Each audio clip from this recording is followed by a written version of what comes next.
Hi friends! Thanks for tuning in. If you like this video, please give it a like, comment below, and take a moment to subscribe to our channel. Welcome to New Glasgow, Ontario, a small community located in Elgin County. Originally named Derry, after Colonel Talbot's nephew, New Glasgow was planned to be a village, but has remained a modest settlement with only a few houses and businesses. One notable landmark is the historic Presbyterian Church, built in 1853, which stands as a testament to the area's rich history.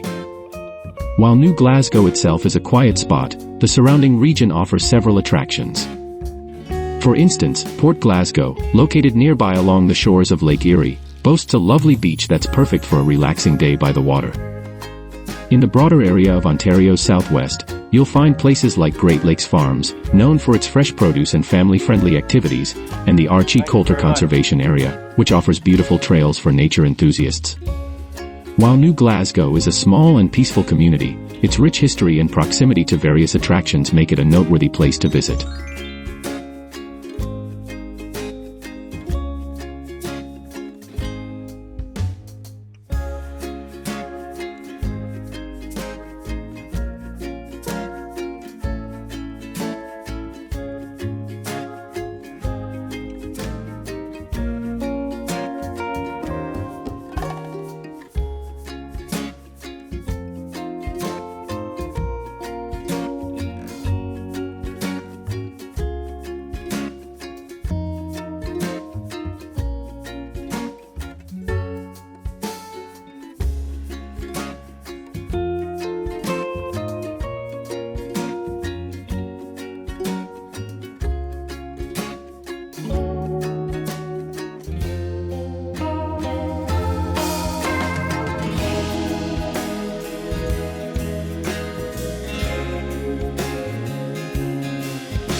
Thanks for watching!